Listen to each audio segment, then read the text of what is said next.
Doctor, আমার রক্তও negative. যত রক্ত লাগে আমি দেবো, প্লিজ ওকে সুস্থ করে তুলুন। জয়ের কথা শুনে ডক্টর খুশি হয়ে বলল, ওহ, দ্যাটস গ্রেট।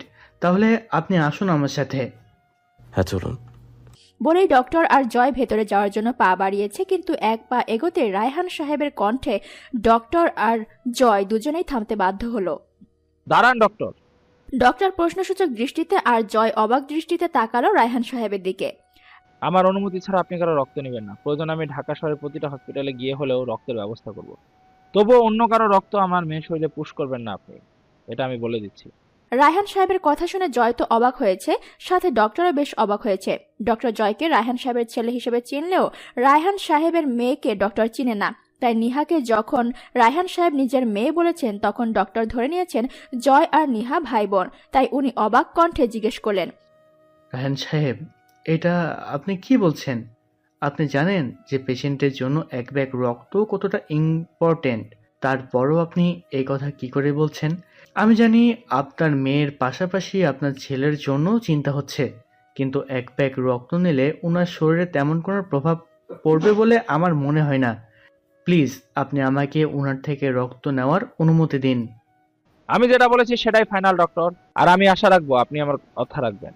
48 ঘন্টা আমার কাছে অনেকগুলো সময়, অ্যান্ড আই হোপ আমি 48 ঘন্টার মধ্যে রক্ত জোগাড় করতে পারবো। তাই আমি চাই না কোনো জানোয়ারের রক্ত দিয়ে আমার মেয়ে বেঁচে উঠুক। কথাটা রায়হান সাহেব জয়ের দিকে তাকিয়েই বললেন। জয় বুঝতে পারছে বাবা ওর ওপর প্রচন্ড রেগে আছে, তাই কিছু বলার সাহস পেল না। ডক্টর কিছু একটা ভেবে বললেন, আচ্ছা ঠিক আছে রায়হান সাহেব, আপনি দ্রুত রক্ত জোগাড় করুন। তখনই এমার্জেন্সি রুমের ভেতর থেকে একজন নার্স বেরিয়ে আসলো। ম্যাম, পেশেন্ট ওনার ফ্যামিলি মেম্বারদের সাথে দেখা করতে চাইছেন। নার্সের কথা শুনে ডক্টর সহ সবার চোখ একবারে নার্সের ওপরে পড়ল। তুমি বলনি এখন ওনার রুমে কেউ অ্যালাউ নয়?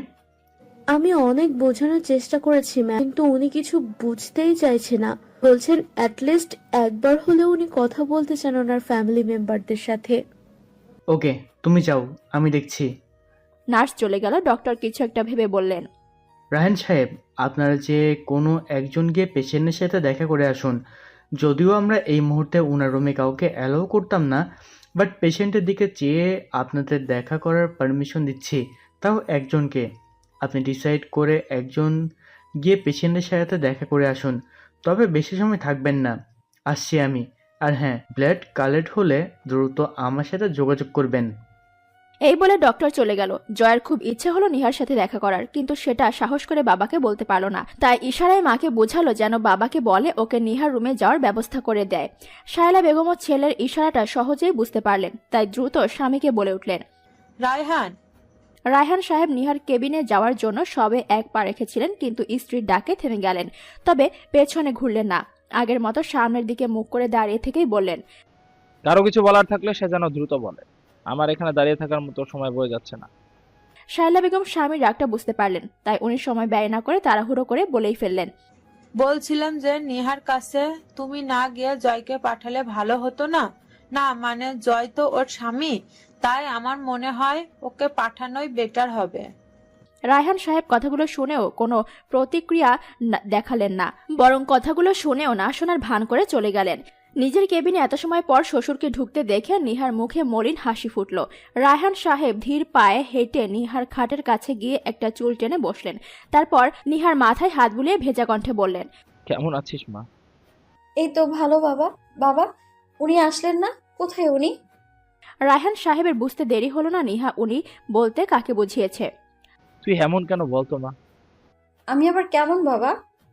এই যে যে মানুষটা তোকে জানোয়ারের মতো রোজ মারধর করেছে, তুই এখনো তার খবর জানতে চাইছিস?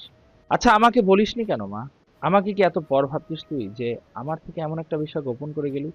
নাকি আমি তোর বিয়েটা জয়ের সাথে করিয়েছি বলে আমার উপর এত রাগ হয়েছে? তো আমাকে তো অন্তত একটাবার বলতে পারতি। কেন বলিসনি তোকে ওই জানোয়ারটা দিনের পর দিন কষ্ট দিয়ে যাচ্ছে? কেন সব লুকিয়ে গেলি আমার কাছে? নাকি আমাকে মুখে শুধু বাবা বলি, আসলে আমাকে তুই বাবা মনেই করিস না? শ্বশুরের কথায় নিহা আপত্তি করে বলল, বাবা, এসব কি বলছেন আপনি? আপনি আমার বাবাই, মুখ থেকে নয়, আমি আপনাকে মন থেকে বাবা হিসেবে মানি। কেন সবসময় চোখের জল লুকিয়ে মিথ্যা হাসির বায়না করতিস বলতো? মানে? মানে হলো আমাকে বলিসনি কেন তোকে ওই জানোয়ারটা এত কষ্ট দিয়েছে? তোর কাছে যখন জানতে চেয়েছিলাম জয় তোকে ভালোবাসে কিনা, তুই জয়ের সাথে সুখ আছিস কিনা, তখন বলিসনি কেন তুই জানোয়ারটার সাথে সুখী নোস? ছি ছি বাবা, এসব কি বলছেন আপনি? মানুষ কখনো জানোয়ার হয় নাকি? মানুষ হলো সৃষ্টির সেরা জীব। আল্লাহ তাআলা মানুষকে সেরা হিসেবেই বানিয়ে পাঠিয়েছেন। এভাবে বলবেন না প্লিজ। আমার কপালে হয়তো এমনটাই লেখা ছিল। কপালের লেখন তো আর খণ্ডাতে পারবেন না, তাই না? তুই এত ভালো কেন বলতো মা? কিভাবে পারিস সবসময় চোখের জল লুকিয়ে রাখতে? কোথায় আর ভালো হতে পারলাম বাবা? তার আগেই তো উপরওয়ালার ডাক এসে গেছে। নিহা, এসব কি বলছিস? এমন কথা যেন আর না শুনি। তোর কিচ্ছু হবে না, আমি তোকে সুস্থ করে তুলবো। আমি থাকতে আমার মেয়ের কিছু হতেই দিব না। তুই রেস্ট নে। বেশি কথা বললে ডক্টর আবার রাগারাগি করবে। আমি আসছি, কেমন? বলেই রায়হান সাহেব নিহার মাথায় হাত বুলিয়ে দিয়ে উঠে দাঁড়ালেন। বাবা, একটা কথা জানার ছিল। নিহার কথা শুনে রায়হান সাহেব থেমে গিয়ে বললেন, কি কথা জানতে চাস, বল। মা বাবা কি আমার অসুস্থতার কথা জানে? না রে মা, আসলে টেনশনে ওদেরকে বলতে ভুলে গেছিলাম। আমি এক্ষুনি জানিয়ে দিব। না বাবা, ওদের বলার দরকার নেই। ওরা জানলে শুধু শুধুই টেনশন করবে আর এখানেও চলে আসবে। তার চেয়ে বরং ওদের না জানানোটাই ভালো। কিন্তু মা। কোনো কিন্তু না বাবা, আমার কথাটা প্লিজ রাখুন। আচ্ছা ঠিক আছে, তুই যেটা চাস সেটাই হবে। আমি এখন আসছি, কেমন? বাবা, কিছু মনে না করলে আরেকটা কথা বলবো। কি কথা বল। বাবা, ওনাকে একবার ভেতরে আসতে বলবেন প্লিজ। নিহা, এত কিছুর পরও তুই ওকে তোর কাছে আসতে বলছিস? বাবা প্লিজ রাগ করবেন না। শেষবারের মতো আপনার কাছে একটা রিকোয়েস্ট করছি, প্লিজ আমার অনুরোধটা রাখুন প্লিজ। রায়হান সাহেব কোনো প্রত্যুত্তর করলেন না। কয়েক সেকেন্ড নিহার দিকে তাকিয়ে থেকে উনি রুম থেকে চলে গেলেন। নিহা শ্বশুরের যাওয়ার দিকে তাকিয়ে লম্বা একটা শ্বাস ফেলল। কিছু সময় পর দরজা খুলে জয় ভেতরে ঢুকলো। নিহা জানতো জয় আসবে, তাই সে এত সময় ধরে দরজার দিকেই তাকিয়েছিল। জয়কে আসতে দেখে মুখে ম্লান হাসি টানলো। জয় মাথা নিচু করে ধীর পায়ে হেঁটে নিহার খাটের পাশে এসে সেখানে রাখা টুলটিতে বসে পড়ল। জয়কে মাথা নিচু করে রাখতে দেখে নিহা ক্লান্ত হাসল। কি হলো, এভাবে মাথা নিচু করে আছেন কেন? আমি কি এতটাই খারাপ যে আমার মুখের দিকে তাকাতেই আপনার বাজছে? জয় দ্রুততার সাথে মুখ তুলে নিহার দিকে তাকালো। জয়কে খুবই বিধ্বস্ত দেখাচ্ছে। চুলগুলো এলোমেলো, মুখটা শুকনো আর ফ্যাকাশে বর্ণ ধারণ করেছে। কেমন যেন ছন্নছাড়া হয়ে আছে। এক কথায় জয়কে খুবই বিধ্বস্ত দেখাচ্ছে। এ কি, আপনার শরীরের এই অবস্থা কেন? নিজের হাল এমন কেন করে রেখেছেন? কাল রাতেও তো আপনাকে খুবই হ্যান্ডসাম লাগছিল, আর সকাল হতে না হতে এমন বয়স্ক মানুষের মতো হয়ে গেছেন কেন বলুন তো? এমনটা কেন করলে নিহা? কি করেছি? তোমার জ্বর ছিল আর তুমি আমাকে মিথ্যা কেন বললে? আমি তো তোমার কাছে অনেকবার জানতে চেয়েছি নিহা তোমার জ্বর আছে কিনা, আর তুমি বরাবরই আমাকে না বলে ভুল প্রমাণ করেছো। কেন নিহা, কেন? যদি বলি বাঁচার ইচ্ছেটা মরে গিয়েছে তাই। মানে? মানে হলো আমার শরীরে 2 দিন কিংবা 3 দিন ধরে জ্বর আসেনি, গত 5 মাস ধরে জ্বর আসছে। আর সেটাও যখন তখন। দিনের বেলায় তেমন না লাগলেও প্রতিদিন রাতেই মনে হতো আমার শরীরটা জ্বর জ্বর লাগছে, কিন্তু আমি কাউকেই বুঝতে দিইনি। আমি জানতাম দীর্ঘদিন ধরে জ্বর থাকলে শরীরে নিশ্চিত বড় কিছুই হবে আমার, আর সেই রেস্ট ধরেই হয়তো আমি মরেও যেতে পারি। আমি আপনাকে মিথ্যে বলেছি, তবে আপনার রোজ আমাকে মারধর করাটা যে এমন কাজে দেবে সেটা আমি ভাবতেও পারিনি। আমার ইচ্ছেটা আপনার আমাকে মারার দ্বারা আরো বেশি তাড়াতাড়ি পূরণ হয়ে গেল। আসলে কি বলুন তো, আমার না এই নিষ্ঠুর পৃথিবীতে বেঁচে থাকার আর ইচ্ছে নেই। আপনাকে তো আমি আগেই বলেছি আমি সবসময় নামাজে একটা প্রার্থনা করি, আর সেটা হলো আল্লাহ যেন আমাকে তাড়াতাড়ি এখান থেকে মুক্তি দেয়। আর হলো সেটা, আপনাদের আর বেশি দিন আমার নিয়ে ভাবতে হবে না। আমি মুক্ত হব এবার, একেবারে মুক্ত। নিহা, এবার রেগে কেন যাচ্ছেন? আমি তো ভুল কিছু বলিনি, যা সত্যি তাই তো বলেছি। আমি তো আপনার জীবনটাকে নরক বানিয়ে দিয়েছিলাম, তাই আপনাকে এবার মুক্ত করে দিয়ে চলে যাব। আপনার জীবনে আর ফিরবো না। আমি এমন ভাবে যাব যে আর চাইলেও কেউ আমায় খুঁজে পাবে না। নিহার একটা কথাও বাজে কথা আমি শুনতে চাই না। আর একবার এমন বাজে কথা বললে মেরে একদম মাটিতে পুঁতে দেবো বলে দিচ্ছি। মরে গেলে তো এমনিতেই মাটিতে কবর দিতে হবে, আপনার কষ্ট করে মারতে হবে না আর।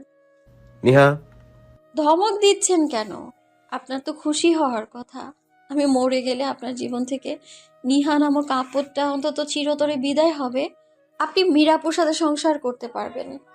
আপনি তো মীরাপুকে ভালোবাসেন, আর মীরাপুও আপনাকে ভালোবাসে। তাই আমার মনে হয় আমার চলে যাওয়াতে আপনার কোনো অসুবিধা হবে না। আমি মরে যাওয়ার পর আপনি মীরাপুকে বিয়ে করে নিয়ে নিন, আর ওনার সাথে নতুন জীবন শুরু করবেন। নিহার একটা কথা বললে থাপড়ে গাল লাল করে দেবো বলে দিচ্ছি। এসব কোন ধরনের কথা? হ্যাঁ, তোমার কিচ্ছু হয়নি, আর কিছু হবেও না। তুমি বাঁচবে, তোমার কিছু হতেই দিব না ড্যাড। নিহা তাচ্ছিলের হাসি হাসল, হেসে বলল, মিথ্যে সান্ত্বনা কেন দিচ্ছেন বলুন তো? আমি জানি আমার ব্লাড ক্যান্সার ধরা পড়েছে, আর আমি হয়তো কয়েকদিনের অতিথি মাত্র। শুধু শুধু মিথ্যে বলে খুশি করার চেষ্টা করছেন, তাই না? না নিহা, তোমার কিছুই হবে না। কে বলেছে তুমি কয়েকদিনের অতিথি? তোমার কিছু হয়নি, জাস্ট তোমার শরীরে রক্ত চেঞ্জ করতে হবে। আর ড্যাড অলরেডি রক্ত খুঁজতে বেরিয়ে গেছে। আমার কথা না হয় বাদই দিলাম, ড্যাড থাকতে তোমার কিচ্ছু হবে না। সে তোমার কিছুই হতে দিবে না। প্লিজ এমন কথা আর বলো না। তুমি চলে গেলে আমার কি হবে? একবার ভেবে দেখছো তুমি না থাকলে জয় বাঁচবে কিভাবে? তুমি খুব শীঘ্রই সুস্থ হয়ে যাবে, দেখবে খুব তাড়াতাড়ি ভালো হয়ে যাবে তুমি। আচ্ছা, আপনাকে একটা অনুরোধ করে রাখবেন? এমন ভাবে বলছো কেন? কি করতে হবে বলো। অনুরোধ নয়, আমাকে আদেশ করো। আমি মরে গেলে প্লিজ আমার লাশটা আমার বাবা মায়ের কাছে পাঠিয়ে দেবেন। আবার একই কথা? এমন রেগে যাচ্ছেন কেন? জানেন না মৃত্যু পথযাত্রী যাতে সুন্দর করে কথা বলতে হয়? Niha please stop. কেন এমন করছো? আমাদের মধ্যে তো সবকিছু ঠিকঠাক হয়ে গিয়েছিল, তারপরেও কেন এমন করছো? আদৌ কি আমাদের মধ্যে সব ঠিক হয়েছিল? মানে? কিছু না, পারলে আমায় ক্ষমা করে দিয়েন, আর নিজেকে গুটিয়ে নয় বরং গুছিয়ে নিয়েন। কথাগুলো বলতে বলতে কখন যে নিহার চোখ থেকে জল গড়িয়ে পড়তে লাগলো, নিহা সেটা টেরও পেল না। একে তো নিহার কথাগুলো জয় নিতে পারছিল না, নিহার প্রতিটা কথা যেন ওর বুকে গিয়ে বিচ্ছে। তার উপর নিহার চোখের জলগুলো যেন ওকে পুরো ভেতর থেকে ভেঙে গুড়িয়ে দিচ্ছে। সব মিলিয়ে জয় আর বেশি সময় বসে থাকতে পারল না, রুম থেকে বেরিয়ে গেল। তবে বেরিয়ে আসার আগে নিহার কপালে ভালোবাসার পরশ এঁকে দিতে ভুল করলো না জয়। রায়হান সাহেব সারাদিন এই হসপিটাল থেকে ওই হসপিটাল, সেই হসপিটাল থেকে অন্য হসপিটালে ছুটাছুটি করেও এক ব্যাগ ব্লাডও জোগাড় করতে পারলেন না। শুধু রায়হান সাহেব খোঁজ নিচ্ছেন তা কিন্তু নয়, জয় ও রায়হান সাহেবের আড়ালে ব্লাড খুঁজে যাচ্ছে। রিলেটিভস থেকে শুরু করে অফিসের কর্মকর্তা পর্যন্ত কাউকে বাদ দেয়নি, কিন্তু দুর্ভাগ্যবশত কারো রক্তই ম্যাচ করছে না নিহার সাথে। তবে রায়হান সাহেব 3 ব্যাগ রক্তের আশায় ডোনার খুঁজলেও জয় শুধু একজন ডোনারই খুঁজছে, কারণ ও নিজেই তো রক্ত দিতে পারবে। তাহলে 3 জনের কি দরকার? জয় ঠিক করেছে রক্ত ওই দিবে, তবে ড্যাডের সামনে একজন নেগেটিভ ব্লাড ডোনার হাজির করবে, যাতে ড্যাড বুঝতে না পারে রক্ত ওই দিয়েছে, আর ড্যাড যেন মনে করে যে রক্ত জয় নয় ডোনার দিয়েছে। কিন্তু কথায় আছে না, অভাগা যেদিকে চায় সাগর শুকিয়ে যায়, এখানেও ঠিক তাই। বাবা ছেলে মিলে একজন ডোনারও খুঁজে পেল না যে নিহাকে রক্ত দিতে পারবে। রায়হান সাহেব যেন প্রায় ভেঙেই পড়েছেন। ওনার একটাই চিন্তা, আজ পুরোটা দিন ছুটাছুটি করেও এক ব্যাগ রক্ত জোগাড় করতে পারল না। কাল যদি এমন হয়, কালও যদি কোনো ডোনার কিংবা রক্ত না পায়, তাহলে কি হবে? নিহাকে বাঁচাবে কিভাবে? নিহার কিছু হলে যে নিজেকে ক্ষমা করতে পারবে না। তবে রায়হান সাহেব হতাশ হলেও জয় হতাশ হলো না, কারণ সে সিদ্ধান্ত নিয়েছে যদি কাল দুপুরের আগে কোনো ডোনার না পায়, তাহলে সে বাবার বিরুদ্ধে গিয়ে হলেও নিহাকে ব্লাড দিবে। হসপিটালের করিডোরে চিন্তিত মুখ নিয়ে পায়চারি করছে রায়হান সাহেব আর জয়। দুজনের মুখে ব্যাপক চিন্তার চাপ, দুজনের চোখেই বারবার ইমার্জেন্সি রুমের দরজার দিকে, হয়তো ভেতর থেকে কেউ আসার অপেক্ষা করছে। কিছু সময় পর একজন ডক্টরকে বেরোতে দেখে রায়হান সাহেব আর জয় দুজনেই দৌড়ে ডাক্তারের সামনে আসলো। ডক্টর এখনো চুপ করে দাঁড়িয়ে আছে। ডক্টরকে চুপ করে দাঁড়িয়ে থাকতে দেখে বাবার আগে জয় জিজ্ঞেস করলো, ডক্টর, আমার নিহা কেমন আছে? ওকে সব ব্লাড পুশ করা হয়েছে তো? ও সুস্থ হয়ে যাবে তো এখন? আমরা কিন্তু আপনার কথা মতো 3 ব্যাগ রক্ত জোগাড় করেছি। নিহা এখন একেবারে সুস্থ হয়ে যাবে, তাই না? ডক্টর নিশ্চুপ। ডক্টরকে চুপ করে থাকতে দেখে জয় এবার রেগে গিয়ে বলল, ডাক্তার কিছু বলছে না কেন? আরে চুপ করে আছেন কেন আপনি? আই এম সরি মিস্টার জয়, আপনারা ব্লাড জোগাড় করতে অনেক বেশি দেরি করে ফেলেছেন, তাই I am too sorry to say she is no more. ডক্টরের বলা লাস্ট কথাটা যেন জয় আর রায়হান সাহেবের পুরো পৃথিবী থমকে দেওয়ার জন্য যথেষ্ট ছিল। দুজনের মাথায় যেন আকাশ ভেঙে পড়েছে। জয় তো রীতিমতো কাঁপছে, আর রায়হান সাহেব উনি তো এখনো বাকরুদ্ধ হয়ে তাকিয়ে আছে ডক্টরের দিকে। জয় কাঁপা কাঁপা কণ্ঠে বলল, ডক্টর কি বলছেন আপনি? নিশ্চয়ই আপনার কোনো ভুল হচ্ছে, আর কিছু হতে পারে না। দেখুন, আমি জানি আপনাদের মেনে নিতে কষ্ট হচ্ছে, বাট যেটা সত্য সেটা তো মানতেই হবে। প্লিজ আপনারা ভেঙে পড়বেন না। কথাটা বলেই ডক্টর চলে গেলেন সেখান থেকে। রায়হান সাহেব এখনো ঠায় দাঁড়িয়ে আছে ভাবলেশীন ভাবে। হয়তো উনি এখনো মানতে পারছেন না নিহা আর তাদের মাঝে নেই। চারপাশটা যেন বিষাদে ছেয়ে গেছে। তখন ইমার্জেন্সি রুমের দরজা ঠেলে কয়েকজন ওয়ার্ড বয় স্ট্রেচারে করে সাদা চাদরে ঢাকা একটা লাশ নিয়ে ওদের সামনে এসে থামলো। জয় এখনো বিশ্বাস করতে পারছে না ওর নিহা ওর হওয়ার আগেই ওর থেকে অনেক দূরে চলে গিয়েছে। রায়হান সাহেব শুধু এক দৃষ্টিতে তাকিয়ে আছে লাশটির দিকে, না এগিয়ে গিয়ে দেখছে আর না কিছু বলছে। উনি যেন কয়েক মিনিটের ব্যবধানে আস্ত একটা পাথরে পরিণত হয়েছে। ওয়ার্ড বয়গুলো স্ট্রেচারটা সেখানে রেখেই চলে গেল। ওরা চলে যেতে জয় এবার কাঁপা কাঁপা পায়ে স্ট্রেচারে থাকা লাশটির মাথার কাছে গিয়ে দাঁড়ালো। স্ট্রেচারে থাকা মানুষটি আর কেউ নয়, নিহা। সেটা মনে পড়তেই জয়ের হাত পা ক্রমশ ঠান্ডা হয়ে যাচ্ছে। জয় কাঁপা কাঁপা হাতে লাশের মুখের ওপর থেকে চাদরটি সরাতেই নিহার নিষ্প্রাণ মুখটি চোখে পড়ল। সাথে সাথে জয়ের বুকটা ব্যথা করা শুরু করলো। মুহূর্তেই যেন জয়ের আশপাশটা বিষাক্ত বাতাসে ভারী হয়ে যেতে লাগলো। ওর পায়ের নিচ থেকে যেন মাটি সরে যেতে লাগলো। জয়ের মনে হচ্ছে ওর কাছ থেকে কেউ ওর আত্মাটা কেড়ে নিয়েছে। জয়ের মুখ দিয়ে যেন কোনো কথা বেরোচ্ছে না এই মুহূর্তে, শুধু নিষ্পরক চাহনিতে তাকিয়ে আছে নিহার মুখের দিকে।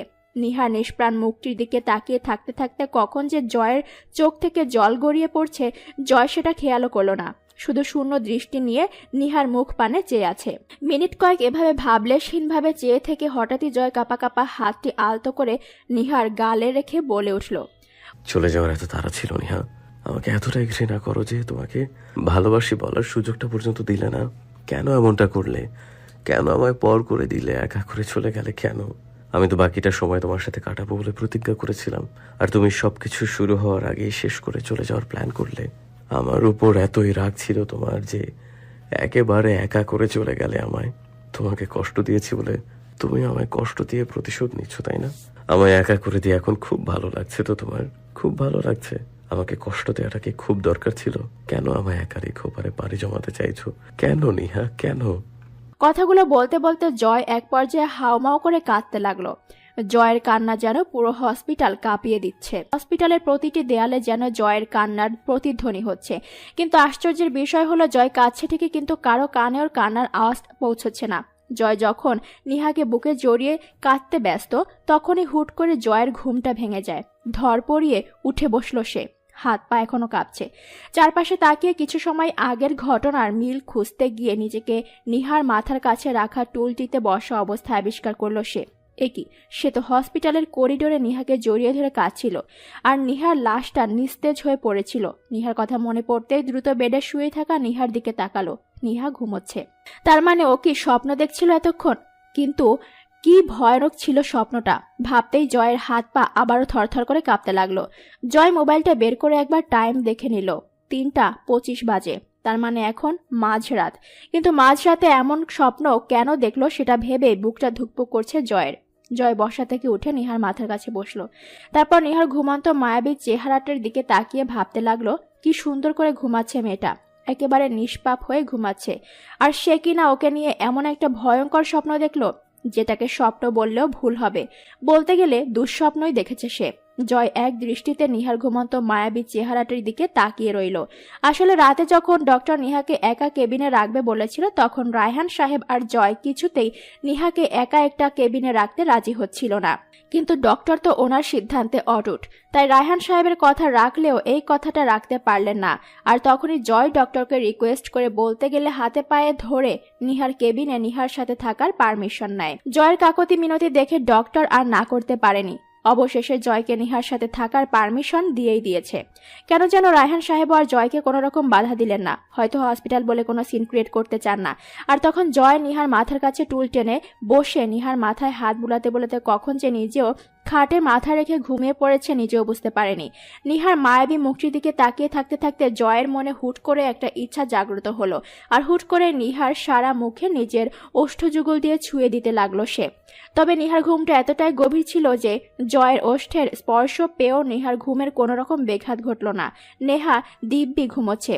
বাকি রাতটা জয় আর ঘুমালো না। নিহা মাথার কাছে বসে নিহার ডান হাতটা নিজের হাতের মুঠোয় নিয়ে পুরোটা সময় নিহার ঘুমন্ত মুখের দিকে তাকিয়েই কাটিয়ে দিল। পরদিন সকাল হতেই রায়হান সাহেব আবারও রক্তের খোঁজে এদিক ওদিক ছোটাছুটি করতে শুরু করে দিলেন, সাথে জয়ও। তবে জয় যে রক্তের খোঁজ করছে সেটা রায়হান সাহেবের অজানা। রায়হান সাহেব, আপনাদের হাতে কিন্তু আজ রাতটাই আছে। কাল সকাল 8টার মধ্যে যদি পেশেন্টের ব্লাড এক্সচেঞ্জ করে নতুন ব্লাড না দেওয়া হয়, তাহলে পেশেন্টের যে কোনো কিছু হতে পারে। তখন তার জন্য কিন্তু আমি বা আমাদের হসপিটালের কোনো রকম দায়ী করতে পারবেন না। 2টা দিন গত হয়ে গেছে, আর আপনারা এখনো এক ব্যাগ রক্ত জোগাড় করতে পারেননি। পেশেন্টের কন্ডিশন এখন আগের চেয়েও কতটা ক্রিটিক্যাল হয়ে গেছে বুঝতে পারছেন? হয়তো পেশেন্টের যে কোনো সময় কোমায়ও চলে যেতে পারে, কারণ যত দেরি হবে তত পেশেন্টের সার্ভাইভ করতে কষ্ট হবে। প্লিজ আপনারা তাড়াতাড়ি রক্তের জোগাড় করুন।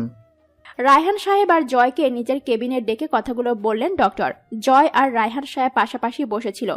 ডক্টরের কথা শুনে রায়হান সাহেব যেন স্তব্ধ হয়ে গেছেন, সাথে জয়ও।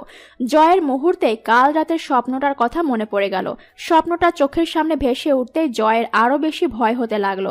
জয় আর নিতে পারছে না বাবার জেদটা। কেন এত জেদ করছেন উনি? ওনার জেদের কারণে কি নিহাকে সে চোখের সামনে শেষ হয়ে যেতে দেবে? উনি কি বুঝতে পারছেন না ওনার জেদের কারণে নিহার অনেক বড় ক্ষতি হয়ে যাবে? ভুল না হয় করেই ফেলেছে সে, তাই বলে এত বড় শাস্তি দেওয়ার মানে কি? আর এখন উনি যেটা করছেন সেটা তো শাস্তি বললেও ভুল হবে, কারণ একজন মৃত্যুর সাথে লড়াই করা ব্যক্তিকে রক্ত দিতে না দেওয়াটা কখনো শাস্তি হিসেবে ধরা যায় না। এটা তো রীতিমতো ওনার ইগো, আর ইগোর কারণে উনি নিহাকে রক্ত দিতে চাচ্ছেন না। জয় আর চুপ থাকবে না। এভাবে চুপ করে থাকলে কোনো সমস্যার সমাধান হবে বই বাড়বে। জয় বাবার দিকে না তাকিয়ে ডক্টরকে উদ্দেশ্য করে বলে উঠল, ডক্টর, ব্লাড আমি দেব, আপনাদের যত লাগে আমি দেব। প্লিজ নিহাকে বাঁচিয়ে দিন। ওর কিছু হলে আমি নিজেকে কখনোই ক্ষমা করতে পারবো না। প্লিজ আপনারা ব্লাড নেওয়ার ব্যবস্থা করুন। 3 ব্যাগ কেন, 5 ব্যাগ ব্লাড লাগলেও আমার থেকে নিয়ে নিন প্লিজ ডাক্তার। ডক্টর জয়ের কথা শুনে খুশি হলেন, কিন্তু গতকালকে রায়হান সাহেবের বাধা দেওয়ার কথাটা মনে পড়তেই উনি রায়হান সাহেবের দিকে তাকালেন। ডক্টর, আপনি আমার ব্লাড টেস্ট করার ব্যবস্থা করুন। আর যদি আমার রক্ত ম্যাচ করে যায় তাহলে যত ব্যাগ রক্ত লাগে আমার থেকে নিয়ে নিন। তাড়াতাড়ি করুন। ভাগ্য সহায় থাকলে আমার রক্ত আমার মেয়ের সাথে মিলে যেতে পারে। আপনি নিশ্চিত হয়ে বলছেন তো রায়হান সাহেব? না মানে আপনার তো বয়স হয়েছে, তাই বলছিলাম কি আপনি রক্ত দিলে তো আপনি অসুস্থ হয়ে পড়তে পারেন। আমাকে নিয়ে আপনার ভাবতে হবে না ডক্টর, আপনি বরং আমার ব্লাড টেস্ট করার ব্যবস্থা করুন। রায়হান সাহেব এক নজর ছেলের দিকে তাকিয়ে আবারও ডক্টর দিকে তাকালেন এবং বললেন। ডক্টর বুঝতে পারলেন রায়হান সাহেবকে কিছু বলে লাভ হবে না, তাই আর কোনো রকম কথা না বাড়িয়ে দ্রুত একজন নার্সকে কল করে কেবিনে ডাকলেন আর বললেন শীঘ্রই যেন রায়হান সাহেবের ব্লাড টেস্ট করিয়ে রিপোর্ট ওনার কেবিনে নিয়ে আসে। নার্সের সম্মতি জানিয়ে রায়হান সাহেবকে সাথে নিয়ে বেরিয়ে গেল। তবে জয় সেখানেই বসে রইল। ডক্টর, আমি জানি মিস্টার জয় আপনি কি বলবেন। আপনি একদম টেনশন করবেন না। আমি আপনার বাবার ব্লাড কখনোই নিব না। আমি ওনাকে ল্যাবে পাঠিয়েছি শুধুমাত্র ওনার মনের শান্তির জন্য। যদি ওনার ব্লাড পেশেন্টের সাথে আপনার স্ত্রীর সাথে ম্যাচ হয়েও যায়, তারপরেও আমি ওনার ব্লাড নিব না। প্রয়োজনে ওনাকে মিথ্যা বলবো যে ওনার ব্লাড ম্যাচ করেনি। তখন ওনার কাছে আর কোনো অপশন না থাকলে উনি অবশ্যই আপনাকে ব্লাড দিতে বাধা দিবেন না। হ্যাঁ, আমি মানছি আপনি যেটা করছেন সেটা একেবারে ভুল করছেন। আপনাদের অ্যারেঞ্জ ম্যারেঞ্জ হতেই পারে, আপনি আপনার স্ত্রীকে ভালো নাই বাসতে পারেন, বাট তাই বলে 19 স্বামীদের মতো এমন নির্যাতন করবেন? আপনি একজন শিক্ষিত মানুষ হয়েও এমন একটা কাজ কিভাবে করলেন? আপনাদের মতো শিক্ষিত মানুষরা যদি এমন মূর্খের মতো কাজ করেন, তাহলে সাধারণ মানুষের থেকে আমরা কি আশা করব বলতে পারেন? জয় মাথা নিচু করে রইল। আসলে ডক্টরের কথার পিঠে ওর কিছু বলার নেই। ও তো কাজই এমন করেছে যে শুধু ডক্টর কেন, যে শুনবে সেই এমন বলবে। এনিওয়ে, এখন কাজের কথায় আসি। আপনি যে ব্লাড দিবেন বলছেন সেটা না হয় ঠিক আছে, বাট আপনি একা 3 ব্যাগ ব্লাড কিভাবে দিবেন? এতে তো আপনার শারীরিক অবনতি হতে পারে। জয় এবার মাথা উঁচু করে ডক্টরের দিকে তাকালো, সরস গলায় বলল, আমার কিচ্ছু হবে না। আপনি শুধু দ্রুত ব্লাড নেওয়ার ব্যবস্থা করুন। একটা মুহূর্ত আমি অপচয় করতে চাই না। Please doctor, do fast. Doctor মাথার ওপর নিচ করে সম্মতি জানালো। এরপর খানিক বাদে রায়হান সাহেবের রিপোর্ট হাতে ফিরে আসলে ডক্টর কয়েক মিনিট ভালো করে রিপোর্ট দেখার ভান করে রায়হান সাহেবকে হতাশ করে ওনার ব্লাড ম্যাচ করেনি বলে দিলেন। যদিও রায়হান সাহেবের ব্লাড নিহার সাথে ম্যাচ হয়েছে, বা ডক্টর তারপরও মিথ্যা বলেছে ওনার হেলথের কথা ভেবে। কারণ রায়হান সাহেব যদি এই বয়সে 3 ব্যাগ ব্লাড ডোনেট করে তাহলে ওনার ব্যাপক শারীরিক অবনতি হবে, যেটা রিকভার করতে বেশ সময় লাগবে। তাই ডক্টর ওনাকে সোজা না বলে দিয়েছে, অর্থাৎ ব্লাড ম্যাচ করেনি। ডক্টর কথা শুনে রায়হান সাহেবের যেন এবার শেষ আশার প্রদীপটাও পুশ করে নিভে গেল। রায়হান সাহেব যেন চারপাশটা অন্ধকার দেখতে লাগলেন। ওপরওয়ালা এতটা নিষ্ঠুর হতে পারল? রায়হান সাহেব যখন আর কোনো উপায় খুঁজে পাচ্ছিলেন না, তখন শেষমেশ ডক্টরের পরামর্শে জয়কে রক্ত দেওয়ার পারমিশন দেয়, আর নিহাকে তো বাঁচাতেই হবে। 5 দিন পর নিহাকে হসপিটালে আনা হয়েছে। আজ 1 সপ্তাহ হয়ে গেছে। সেদিন টাইমলি ব্লাড দিতে পারায় নিহা এই যাত্রায় বেঁচে গেছে। নিহা এখন পুরোপুরি সুস্থ। তবে ডক্টর জানিয়েছে নিহা সুস্থ হলেও ওর এখনও শারীরিক কিছু ফিটনেসের ঘাটতি রয়েছে, যার কারণে ওকে বেশ কিছুদিন রেস্টে থাকতে হবে। যদিও ডক্টর আরও কয়েকদিন হসপিটালে রাখতে চেয়েছিল নিহাকে, কিন্তু জয় নারাজ। নিহা যেহেতু এখন সুস্থ হয়ে গেছে, তাই আর একদিনও হসপিটালে রাখতে চায় না সে। প্রয়োজনে বাড়িতে নিয়ে গিয়ে জয় ওর টেক কেয়ার করবে, তবুও আর 1 মিনিটও এখানে রাখবে না নিহাকে সে। রায়হান সাহেবও ছেলের কথায় একমত পোষণ করলেন, কারণ জয় এই কয়দিনে যে ছুটাছুটি করেছে আর যে হারে নিহার কেয়ার করেছে, তাতে রায়হান সাহেবও জয়ের কথায় সম্মতি জানাতে বাধ্য হলেন। এই 7 দিন জয়ের কেয়ার দেখে নিহাও বুঝে গেছে স্বামী নামক মানুষটা ওকে এখন কতটা ভালোবাসে। জয় যে ওকে চোখে হারায় সেটা এখন নিহা হারে হারে বুঝতে পারে। এই 7 দিনে এমন একটা দিন যায়নি যেদিন জয় নিহাকে নিজের হাতে খাইয়ে দেয়নি। নিহাকে ওয়াশরুমে যাওয়া থেকে শুরু করে খাবার খাওয়া পর্যন্ত সবকিছুতে জয় নিহাকে হেল্প করেছে। এই কয়দিন জয় একরকম নিহার সাথে মিশে ছিল বলা চলে। নিহাও এতে বেশ খুশি, কারণ এত দিনে হলেও সে স্বামীর ভালোবাসা তো পাচ্ছে। এই জন্য বোধহয় মানুষ বলে, দুঃখ না থাকলে সুখের মূল্য কখনোই বোঝা যেত না। প্রথমের দিকে জয়ের কষ্ট থেকে আর আঘাত পেলেও এখন যেন জয়ের ভালোবাসায় আস্তে আস্তে সব সুখে পরিণত হচ্ছে নিহার। শায়লা বেগম আর জেসিও নিহার প্রতি আগের থেকে অনেকটা ভালো হয়ে গেছে। এই 7 দিনে প্রতিদিন একবার হলেও মা মেয়ে দুজনে এসে নিহাকে দেখে গিয়েছে। যদিও শায়লা বেগম নিহার কাছে থাকতে চেয়েছিলেন, কিন্তু জয় থাকতে দেয়নি। কেন সেটা অজানা। আজ নিহাকে রিলিজ দিবে বিধায় জয় আর রায়হান সাহেব সকাল থেকে ছুটাছুটি করছেন।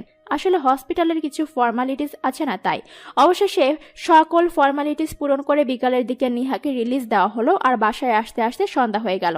বাসার সামনে এসে কলিং বেল চাপতেই ঋতু এসে দরজা খুলে দিল। ঋতু তো নিহাকে দেখে ভারী খুশি। নিহাকে দৌড়ে এসে জড়িয়ে ধরল সে। কেমন আছো ভাবি? ও আল্লাহ, তোমার কতদিন পর দেখতেছি, আমার যে কি ভালো লাগতেছে। আল্লাহ আমার দোয়া কবুল করছে। আমি নামাজ পড়ে পড়ে প্রতিদিন বলছি যেন তুমি তাড়াতাড়ি সুস্থ হইয়া যাও। তোমার এখন কেমন লাগতেছে? ভালো লাগছে তো? ঋতুর এক নাগারে বলা এতগুলো কথা শুনে নিহা হাসলো, হেসে বলল, ঋতু, একটু তো দম ফেলো। এতগুলো প্রশ্ন একসাথে করলে কোনটা রেখে কোনটার উত্তর দেব? হ্যাঁ, আমি ভালো আছি। তোমাদের দোয়া কি করে বিফলে যেতে পারে বলো? তোমরা সবাই দোয়া করেছো বলেই আল্লাহ হয়তো আমায় আবারও এই পৃথিবীতে সৌন্দর্য দেখার জন্য সুযোগ দিয়েছেন। তুমি ভালো আছো তো? ঋতু এবার নিহাকে ছেড়ে দিয়ে নিহার মুখোমুখি দাঁড়ালো, হেসে বলল, হ্যাঁ ভাবি, ভালো আছি। ঋতু, আমি কিন্তু তোমার উপর রাগ করেছি। এটা কি কোন ভাবি? কেন রাগ করতেছেন আমার লগে? আমি আবার কিটা করছি? তুমি আমায় দেখতে কেন গেলে না? ঋতু এবার দ্রুত এক হাতে কান ধরে মুখটা কাচুমাচু করে বলল, দুঃখিত ভাবি, আসলে হসপিটালের রান্না আর বাড়ির রান্না একা হাতে সব কাজ সামলাতে সামলাতে যাইতে পারি নাই। আর তাছাড়া সব কাজ ফেলে যখন কাল যাইতে চাইলাম, তখন বড় সাহেব বললেন যে আজ তোমারে বাড়িতে নিয়ে আসা হইবে, তাই আর যাওয়া হয় নাই। প্লিজ রাগ কইরা থাইকো না আমার উপর। ঋতুর প্লিজ বলা শুনে নিহা হেসে দিল, হেসে বলল, আচ্ছা ঠিক আছে, তোমার সাথে কি আমি রাগ করে থাকতে পারি বলো? বলেই নিহা হেসে ঋতুর গাল টেনে দিল। নিহার আর ঋতুর কথাবার্তা শুনে পেছনে দাঁড়িয়ে থাকা জয় আর রায়হান সাহেব দুজনেই হাসলেন। কিরে পাগলি, তোর ভাবিকে কি বাইরেই দাঁড় করিয়ে রাখবি, ভেতরে ঢুকতে দিবি না? ঋতু কিছু বলার আগে নিহা শ্বশুরের কথা শুনে শ্বশুরের দিকে তাকিয়ে হেসে বলল। সমস্যা নেই বাবা, আমি ঠিক আছি। তারপর ঋতুর দিকে তাকিয়ে হেসে বলল, আচ্ছা ঋতু, মা আর জেসি কোথায়? তখনই শায়লা বেগম আর জেসি সেখানে হাজির হলো। এই তো আমরা। কেমন আছো মা? নিহা দ্রুত পায়ে এগিয়ে গিয়ে শাশুড়ির পায়ে ধরে সালাম করে নিল। ভালো আছি মা, আপনাদের সবার দোয়া সুস্থ আছি। আপনি ভালো আছেন? শায়লা বেগম নিহার মাথায় হাত বুলিয়ে দিয়ে হাসি মুখে বললেন, হ্যাঁ রে মা, ভালো আছিস? কেমন আছো ভাবি? জেসির প্রশ্ন শুনে নিহা এবার জেসির সামনে গিয়ে দাঁড়ালো, হাসি মুখে বলল, ভালো আছি ননদিনী, তোমার কি খবর? ভালো।